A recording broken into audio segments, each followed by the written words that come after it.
नमस्कार दोस्तों, स्वागत है आपका अपने YouTube चैनल एडुनारा वर्ल्ड में, Narayana education world of excellence. इससे पहले वाले लेक्चर में हमने डिस्कस किया कि वोल्टेज क्या होता है। उससे पहले हमने डिस्कस किया कि हिस्ट्री ऑफ इलेक्ट्रिसिटी बिल्कुल डिटेल में। एक पेड़ की एक तरह से हम कहें जड़ों से लेकर उसकी शाखाओं तक हमने उसको डिस्कस किया। आप हमारे चैनल की प्लेलिस्ट में जाके देख सकते हैं कि history of electricity, what is voltage, EMF, potential difference. इससे पहले हमने ये वीडियो अपलोड ऑलरेडी कर दिया, आप हमारे चैनल की प्लेलिस्ट में विजिट कर सकते हैं। और आज का जो हमने टॉपिक लिया है कि करंट क्या होता है, करंट का क्या इतिहास है, इस शब्द की उत्पत्ति कहाँ से हुई, इसको करंट ही क्यों बोलते हैं, कुछ और क्यों नहीं बोलते हैं, एक्चुअली ये है क्या चीज़। तो अभी तक अगर आपने हमारे चैनल को सब्सक्राइब नहीं किया है तो कृपया हमारे चैनल को सब्सक्राइब करें और वीडियो को ज़्यादा से ज़्यादा शेयर और लाइक करें। चलिए शुरू करते हैं। देखिए, करंट क्या होता है। द टर्म एम्पियर, हम सभी जानते हैं करंट का यूनिट क्या है, एम्पियर है। ये एक हमारे पास फ्रेंच फिजिस्ट, एक साइंटिस्ट थे, फिजिस्ट थे, एंड्रयू मैरी एम्पियर। इनके सरनाम से ही ये एम्पियर करंट का यूनिट लिया गया है, या हम एक तरह से कहें इनके नाम से ही ये एम्पियर शब्द जो है ये लिया गया है। तो the term ampere comes from the French word ampere, a measure of electricity meaning the current that a volt can send through 1 ohm of resistance. हम सभी जानते हैं ओम्स लॉ क्या रहता है, V is equal to I are.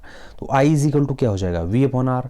जब यहाँ पे हम वैल्यू 1 वोल्ट पुट करेंगे, नीचे 1 ओम पुट करेंगे, तो 1 से 1 cancel, means current is equal to 1 ampere. When the current will be 1 ampere, current will be 1 ampere जब आपके पास वोल्टेज क्या होगा, 1 एम्पियर होगा, और रेजिस्टेंस क्या होगा सर्किट का, 1 ओम होगा। एक तरह से स्टैंडर्ड डेफिनेशन एक तरह से इस तरह से इसको बताया गया है। तो जैसे कि मैंने आपको बताया कि अगर आपको पूरा डिटेल में जानना है कि ये ओम्स कहाँ से आए, ओम्स लॉ क्या है, ओम्स कौन है, एम्पियर कौन है, वोल्टा कौन है, AC की खोज कब हुई, DC की खोज कब हुई, ये सब आप हमारे चैनल की प्लेलिस्ट में जाके देख सकते हैं थ्योरी सेक्शन में। तो 1881 में जब इन्होंने ये प्रिंसिपल दिया था। बाकी डिटेल में डे बाय डे हम हर एक टॉपिक डिस्कस कर रहे हैं। आज हम डायरेक्टली फोकस करेंगे ओनली ऑन करंट के ऊपर। बाकी इसके प्रिंसिपल, इसके RMS value, peak value, form factor, ये फैक्टर, पावर फैक्टर, सारी चीज़ें हम डे बाय डे डिस्कस करते जाएंगे। पिक्चर के माध्यम से आप देख सकते हैं कि एक मैंने सेल लिया हुआ है और यहाँ पे देखिए पॉजिटिव टर्मिनल है, नेगेटिव टर्मिनल है। जैसे कि मैंने पिछले लेक्चर में आपको बताया कि पोटेंशियल हमेशा higher potential to lower potential flow करता है। पॉजिटिव से नेगेटिव को ऐसे करंट जाएगा, पॉजिटिव से नेगेटिव, नेगेटिव से पॉजिटिव को नहीं जाएगा, हायर पोटेंशियल से, मतलब पानी की बड़ी टंकी से छोटी टंकी को पानी आएगा, छोटी टंकी से बड़ी टंकी को पानी कभी नहीं जाएगा। तो उसी तरह से इस डायग्राम से आप देख सकते हैं जो हमारा परंपरागत करंट रहता है, साधारण करंट, सिंपल जो नॉर्मल करंट रहता है, वो फ्लो करता है पॉजिटिव से नेगेटिव टर्मिनल में। और ऐसा माना जाता है जो इलेक्ट्रॉन फ्लो करता है आपका, वो अपोजिट डायरेक्शन में फ्लो करता है हमारे परंपरागत नॉर्मल करंट से, है ना। हम कहें तो इलेक्ट्रॉन फ्लो कैसे करेगा, ऐसे इस साइड को, और आपका जो direction of flow of current क्या होगा, इस साइड को होगा। जब हम कोई भी सर्किट सॉल्व करते हैं, जैसे आपका KVL हो गया, KCL हो गया, नोडल एनालिसिस हो गया, मैश एनालिसिस हो गया, सपोज हमारे पास क्या है, सर्किट है कुछ इस तरह का हमारे पास, क्या सिंपल सा की सर्किट में ऐसे लेता हूँ, ये पॉजिटिव है, नेगेटिव है। अब आपको बोला है कि सर्किट को सॉल्व कीजिए, अब रेजिस्टेंस की वैल्यू कैलकुलेट कीजिए, करंट की वैल्यू कैलकुलेट कीजिए। तो आप इस केस में क्या करोगे, इस केस में जो डायरेक्शन लोगे पॉजिटिव टर्मिनल से, ऐसे डायरेक्शन ऑफ कन्वेंशनल करंट या जो परंपरागत या नॉर्मल करंट है उसकी डायरेक्शन हम लेंगे उसमें, इस तरह से। उस केस में आप ये वाला माइंड यूज नहीं करेंगे कि हम फ्लो ऑफ करंट वाला ये वाला करंट लेंगे हम। ये तो जस्ट नॉलेज के लिए है कि करंट के अपोजिट, उसके जो है अपोजिट डायरेक्शन में फ्लो क्या करेगा, electrons, number of electrons flow करेंगे। नेक्स्ट स्लाइड में आप देख सकते हैं ये लैटिन वर्ड से आया। जितने भी इलेक्ट्रिकल इंजीनियरिंग की हिस्ट्री में बात करें, हम साइंस एंड टेक्नोलॉजी की फील्ड की बात करें, मैक्सिमम शब्द आपके यूरोपियन साइंटिस्टों ने डिस्कवर किए हुए, यानी कि यूरोप से लिए हुए, लैटिन, ग्रीक, इजिप्ट, है ना।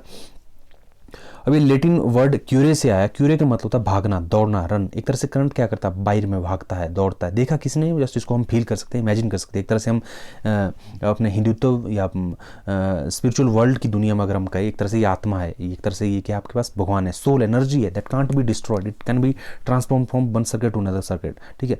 ओल्ड फ्रेंच शब्द ने क्यूरे, क्यूरे का मतलब क्या होता है, रन होता है। और उसके बाद ओल्ड फ्रेंच में एक शब्द है कोरेंट, कोरेंट उसका मतलब होता है रनिंग, भागना, भागना, फ्लोइंग, फ्लोइंग। क्या भागता है, इलेक्ट्रॉन भागता है सर्किट में। उस तरह से ये शब्द धीरे धीरे कोरेंट, कोरेंट क्या बन गया, आगे करंट बन गया। मिडिल इंग्लिश में इसको क्या बोलते हैं, हम करंट बोलते हैं। ये हो साइंटिस्ट है एंड्रयू मैरी एम्पियर, जिनका जन्म 1775 ईस्वी में हुआ आपका फ्रांस में। ये बहुत ही जो ग्रेट फिजिस्ट थे, इन्हीं के सरनेम पे ही जो करंट का जो यूनिट एम्पियर रखा गया है। और आपको पता लग गया होगा कि इस वर्ड की उत्पत्ति कहाँ से हुई। और करंट क्या होता है, चार्ज अपॉन टाइम, यानी कि चार्ज का यूनिट क्या था कूलम, और टाइम का क्या था सेकंड, यानी कि कूलम पर सेकंड। तो चार्ज भी यहाँ से आपको क्लियर हो गया कि चार्ज क्या होता है। Charge is nothing but simply the product of current into time. And current क्या होता है, number of charge passing through a circuit in a particular time, that is called charge. उसको क्या बोलते हैं, करंट और चार्ज। और चार्ज का यूनिट क्या, कूलम। कूलम भी क्या था, एक साइंटिस्ट था, जैसे कि मैंने आपको बताया कि डेप्थ में मैंने आपको जो है उस वीडियो में बताया जिसमें मैंने आपको बताया था history of electricity sorry. Current, definition of current की हम बात करें, a current is any motion of charge from one region to another region. एक तरह से मोशन है, चार्ज का मोशन है। जैसे इन्होंने यहाँ पे लिया हुआ है कि I is nothing but simply change in charge, amount of charge that flows during that time interval. तो इसलिए इसका यूनिट क्या है हमारे पास, coulomb per second. Electric current, अगर हम डीसी की बात करें, इसके टाइप्स की बात करें, दो तरह की करंट होती है, एसी और डीसी। अब डीसी करंट की बात करें, जो एक ही डायरेक्शन में फ्लो करे उसको बोलते हैं डीसी करंट। और जो fourth back and fourth flow करे, आगे पीछे ऊपर नीचे ऐसे करके, इस तरह से वेवफॉर्म की फॉर्म में हम इसको लेते हैं, उसको क्या बोलते हैं, हम एसी करंट बोलते हैं। बाकी जैसे यहाँ पे जनरेटर मैंने आपको इसमें पिक्चर में इंसर्ट किया, चलो इसको छोड़ो, हम इसको लेटर ऑन अनदर वीडियो में डिस्कस करेंगे जनरेटर क्या रहता है, कैसे बिजली जनरेट होती है। तो अभी हमारा जो ये लेक्चर है totally focused on current. DC current, alternative current, आप वेवफॉर्म देख सकते हैं, एसी करंट की वेवफॉर्म कैसे होती है, डीसी की कैसे होती है। और नेक्स्ट पिक्चर से आप थोड़ा क्लियरली समझ सकते हैं कि एसी का मैग्नीट्यूड टाइम के साथ चेंज होता रहता है, positive negative positive negative positive negative, इस तरह से। लेकिन डीसी क्या रहती है, कांस्टेंट रहती है। आप टाइम बढ़ा रहे हो लेकिन डीसी की एक फिक्स वैल्यू है ये वाली। ये यहाँ तक क्या हुआ, कंप्लीट वन साइकिल, और यहाँ तक क्या होता है, हाफ साइकिल होता है, ये मैग्नीट्यूड है। ओके गाइज, उसके बाद आप आगे देख सकते हैं इस डायग्राम में अगेन सेम वही चीज़ मैंने थोड़ा डिफरेंट वे में आपको समझाने की कोशिश की है कि देखिए इलेक्ट्रॉन फ्लो ऐसे करेगा सर्किट में, और सॉरी ये आपका पॉजिटिव टर्मिनल है, ये नेगेटिव टर्मिनल है। हाँ जी हाँ, इलेक्ट्रॉन ऐसे फ्लो करेगा। कन्वेंशनल करंट जो क्या करेगा, फ्लो ऐसे करेगा। पॉजिटिव टू नेगेटिव आपका क्या रहता है, कन्वेंशनल करंट रहता है, और इलेक्ट्रॉन का फ्लो क्या रहता है, उसके अपोजिट रहता है। ओके गाइज, तो ये थोड़ा डायरेक्शन ये इस वे में लिया हुआ, जैसे आपका पॉजिटिव टर्मिनल ऐसे है, कन्वेंशनल फ्लो, इसको आपने ऐसे मत समझना, इस सर्किट से कंपेयर मत करना इस वाली चीज़ को, इसको आपने ऐसे लेना कि पॉजिटिव टू नेगेटिव ऐसे और नेगेटिव टू पॉजिटिव ऐसे। ओके गाइज, जैसे कि मैंने ऊपर भी आपको बताया कि इलेक्ट्रॉन करंट आगे को फ्लो करेगा तो इलेक्ट्रॉन का फ्लो पीछे को करेगा, यानी कि 1/4। देखिए इमेजिन किया हुआ है, कौन कह सकता है कि एक तरह से देखा किसी ने नहीं कि करंट कैसे फ्लो करता है। वायर में जा रहा है तो एक तरह से ऐसा माना जाता है कि 1/4 ऐसे जा रहा है, ऐसे जा रहा है, ऐसे जा रहा है, मतलब एसी मतलब चेंज होता हुआ जा रहा है, मैग्नीट्यूड उसका चेंज हो रहा है, ऐसे जा रहा है, ऐसे जा रहा है। आप उसको कोई भी किसी भी वेवफॉर्म में आप उसको इमेजिन कर सकते हो, एक तरह से वो चेंजिंग करंट है, अल्टरनेटिंग है। लेकिन डीसी सिंपल एक डायरेक्शन में जाता है। अगेन इसमें आप क्लियरली देख सकते हैं कि इलेक्ट्रॉन का फ्लो इस साइड को, और कन्वेंशनल करंट जो क्या करता है, इलेक्ट्रॉन के फ्लो के अपोजिट करता है। और सर्किट में हम जनरली नॉर्मल करंट यही करंट लेते हैं, कन्वेंशनल करंट। अगेन आप देख सकते हैं conventional current from positive to negative, और जो आपका इलेक्ट्रॉन करंट है नेगेटिव टू पॉजिटिव। ये जस्ट आप समझने के लिए मैंने आपको ये पिक्चर इंसर्ट किया ताकि आपको बहुत आसान भाषा में समझ आ सके। देखिए जब हम एसी सर्किट की बात करते हैं, अगर हम एसी की फील्ड की बात करें, जब हम आगे आगे बढ़ते हैं, various elements like inductor, capacitor और उसके बाद रेजिस्टर, ये जब सर्किट में आते हैं, एक साथ आते हैं, नहीं आते, इस तरह से तो सर्किट में डिफरेंट तरह की वेवफॉर्म हमें देखने को मिलती है। जैसे इस तरह की वेवफॉर्म होगी तो उसको पल्सेटिंग बोलेंगे, इसको डायरेक्ट करंट बोलेंगे, अल्टरनेटिंग बोलेंगे, वेरिएबल बोलेंगे। आप देख सकते हैं किस तरह की वेवफॉर्म सर्किट में हमें देखने को मिलती है। और इसमें आप देख सकते हैं डायरेक्टली कन्वेंशनल करंट का फ्लो होता है पॉजिटिव से नेगेटिव, और electron current flows from negative to positive. Different circuit में समझाने की मैंने आपको बहुत ही बेहतरीन तरीके से कोशिश की है। करंट फ्लो और उसके बाद again electron flow negative to positive. तो उसके बाद गाइज ये आप देख सकते हैं कि unidirectional current, alternative current, ये डिफरेंट वेवफॉर्म्स थोड़ा आप जिसे समझ सके कि किस तरह से एसी फ्लक्चुएट करती है आपकी वायर में। और अगर हम सिंबल की बात करें, किस तरह से किस सिंबल को रिप्रेजेंट किया जाता है, देखिए इंडिपेंडेंट वोल्टेज सोर्स को रिप्रेजेंट ऐसे किया जाता है, सर्कल और प्लस और माइनस से, और इंडिपेंडेंट करंट सोर्स को सर्कल और ये ऐसे। देखिए जहाँ भी ये इस तरह का डायमंड शेप का जो इस तरह से डायग्राम आएगा या फिगर आएगा, सिंबल आएगा, तो ये पतंग की तरह सिंबल को, जहाँ भी ये पतंग वाला सिंबल आएगा, तो आपने इसमें एक चीज़ तो डेफिनेटली याद रखनी कि ये डिपेंडेंट है। क्या है? डिपेंडेंट है। प्लस माइनस है तो वो वोल्टेज है। अगर सिंपली ऐसे एरो बिल्कुल ऊपर डायमंड के साथ चिपका हुआ तो वो क्या आपके पास करंट सोर्स है। इस चीज़ को आपने याद रखना है। डिपेंडेंट सोर्स है, इंडिपेंडेंट सोर्स। होता क्या है डिपेंडेंट सोर्स और इंडिपेंडेंट सोर्स। देखिए सपोज मेरे पास नाम ही बता रहा है कि डिपेंडेंट वोल्टेज सोर्स, ये डिपेंड करता है। जैसे मेरे पास ये वोल्टेज सोर्स है, तो यहाँ पे मेरे पास रेजिस्टेंस है, यहाँ से करंट जा रहा है आई एक्स। इस वोल्टेज सोर्स की वैल्यू है, इसकी वैल्यू है, सपोज इसकी वैल्यू है 2ix। ओके गाइज, तो मतलब इस वोल्टेज सोर्स की वैल्यू किस पे डिपेंड कर रही है, सर्किट पे डिपेंड कर रही है, इस ix करंट पे डिपेंड कर रही है। तो ये डिपेंडेंट सोर्स है, means it's value depends on the various elements of the circuit. और इंडिपेंडेंट सोर्स के केस में क्या रहता है, उसका कोई लेना देना नहीं रहता है। सर्किट में आपका रेजिस्टेंस इंक्रीज हो जाए, डिक्रीज हो जाए, बढ़ जाए, घट जाए, लेकिन उसकी वैल्यू फिक्स्ड रहेगी इंडिपेंडेंट सोर्स की। जैसे कि नाम ही बता रहा है डिपेंडेंट वोल्टेज सोर्स, ऐसे ही प्लस माइनस से रिप्रेजेंट करते हैं, एरो से हम क्या करते हैं, करंट को रिप्रेजेंट करते हैं।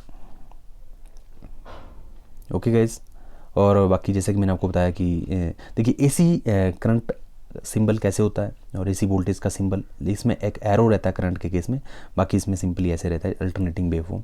बेटर ये जस्ट सिंबल मैंने आपको नॉलेज के लिए डाले हो, जैसे आइडियल करंट सोर्स इस तरह से। ओके गाइज, और अगर ये इसके बजाय हॉरिजॉन्टली के बजाय वर्टिकली हो तो वो क्या रहता है आपके पास, आइडियल वोल्टेज सोर्स।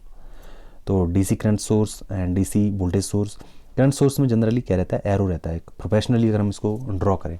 बाकी जनरली हम जब जल्दी जल्दी ऐसे कोई क्वेश्चन करते हैं, कोई न्यूमेरिकल करते हैं, तो उसमें इतना किसी को याद नहीं रहता कि ऐसे हम डायरेक्टली ऐसे रिप्रेजेंट करते हैं, कोई एरो वरो कई बार हम लगाते ही नहीं है जल्दबाजी में। तो एक्चुअली जो वे होता है ये रहता है आपके पास, ये जस्ट मैंने आपको नॉलेज के लिए डाला हुआ है। और उसके बाद जो ये सोर्सेज रहते हैं, जैसे वेरियस टाइप्स के रहते हैं आपके, current control current source, current control voltage source, voltage control voltage source और वोल्टेज कंट्रोल करंट सोर्स। जैसे इसमें आप देख सकते हैं जो आपके पास यहाँ पे कोएफिशिएंट है AT आई, और यहाँ पे क्या करंट जा रहा है आई, मींस ये इसकी वैल्यू डिपेंड किस पे कर रही है, इस आई पे कर रही है। मतलब ये करंट कंट्रोल्ड क्या है, करंट सोर्स है। अगेन सेम ये इस वैल्यू की आई कहाँ पे, इस सर्किट इस पे डिपेंड कर रही है। मतलब एक दूसरे से ये सर्किट क्या रहते हैं, एक दूसरे एलिमेंट पे ये आपका जो सोर्स क्या रहता है, डिपेंडेंट रहता है, इसलिए इसका नाम ही है डिपेंडेंट सोर्स। और इंडिपेंडेंट का मतलब जो इंडिपेंडेंट ही है। अब बात करते हैं हम आइडियल वोल्टेज सोर्स। इससे पहले थोड़ा मैं आपको ये बता देता हूँ, देखिए जो सोर्स रहते हैं आपके इलेक्ट्रिकल सोर्स, वोल्टेज सोर्स होगा या करंट सोर्स होगा, टाइम के साथ वेरिएंट होगा या टाइम के साथ वेरिएंट नहीं होगा, इनवेरिएंट होगा। आइडियल सोर्स होगा या प्रैक्टिकल सोर्स होगा। प्रैक्टिकल सोर्स जो रियल लाइफ में एग्जिस्ट करते हैं। आइडियल करंट सोर्स, आइडियल का मतलब एक हाइपोथेटिकल है, इट्स ए हाइपोथेटिकल। हम इस सिचुएशन को इमेजिन करते हैं कि कोई आपके पास सोर्स है ना, वो बिल्कुल आइडियल है, 100% है। जैसे हम इमेजिन करते हैं कि आइडियल इंसान है, मतलब गलतियां बिल्कुल भी नहीं करता, लेकिन रियल लाइफ में वो एग्जिस्ट ही नहीं करता है। तो वैसे ही आइडियल करंट सोर्स की अगर हम बात करें, उसका जो रेजिस्टेंस क्या रहता है आपके पास, जो आपका इंटरनल रेजिस्टेंस है उसका क्या रहता है, वो रहता है इन्फिनाइट। इन्फिनाइट इसलिए रहता है ताकि ये जो आपका कंजम्पशन इसमें कुछ भी ना हो, सरक सरा जो आगे जो किया जाए, सरक सरा करंट जो कहाँ जाए आपका, लोड में जाए, यहाँ पे कंजम्पशन कुछ भी ना हो, इसलिए क्या रहता है ये आपका पास आइडियल करंट सोर्स। और वोल्टेज सोर्स में अगेन यहाँ पे ड्रॉप कुछ ना हो, जिसकी वजह से आइडियल वोल्टेज सोर्स का रेजिस्टेंस क्या रहता है, जीरो रहता है, ताकि यहाँ पे कोई भी ड्रॉप ना हो। आइडियल है, ये हाइपोथेटिकल है, जैसे कि मैंने आपको बताया रियल लाइफ में स्थिति एग्जिस्ट नहीं करती है। जस्ट आपको इमेजिन करना है कि कोई चीज़ आइडियल है। जैसे आइडियल ट्रांसफार्मर हम लेते हैं, रियल लाइफ में आइडियल ट्रांसफार्मर कभी होता नहीं है। आइडियल ट्रांसफार्मर हम क्या कंसिडर करते हैं, कोर लॉस जीरो है, कॉपर लॉस जीरो है, एफिशिएंसी 100% है, पावर फैक्टर 100% गुड है, ये है वो है, सब कुछ हम इमेजिन करते हैं हम एक सिचुएशन लिए जस्ट स्टडी करने के लिए। तो गाइज आई होप कि ये इस वीडियो से आपको ये क्लियर हो गया होगा कि करंट की उत्पत्ति कहाँ से हुई, इसकी शुरुआत कब हुई, इस शब्द की उत्पत्ति कहाँ से हुई, इसकी क्या हिस्ट्री है, इसको करंट क्यों बोला जाता है, और कितने टाइप्स के होते हैं, कन्वेंशनल करंट क्या होता है, इलेक्ट्रॉन फ्लो के अपोजिट जिस तरह से ये फ्लो करती है उसको आपने अच्छी तरह से समझा। और करंट क्या है, प्रीवियस वीडियो में हमने वोल्टेज के बारे में बताया, आज करंट के बारे में। और जल्दी हम आपके बीच में अनदर वीडियो लेकर आएंगे, हमारे साथ बनी रहेगा एडुनारा वर्ल्ड के साथ। बस आपको कुछ नहीं करना है, चैनल को सब्सक्राइब करना है, वीडियो को ज़्यादा शेयर करना है, लाइक करना है। गाइज हमारा प्रयास, आपका विश्वास, एडुनारा वर्ल्ड पे सबको विश्वास। आप सभी जानते हैं हम आपके लिए मेहनत कर रहे हैं, बस आपको एक ही काम करना है, चैनल को सब्सक्राइब करें, वीडियो को ज़्यादा शेयर करें और लाइक करें। Thank you guys, thank you very much.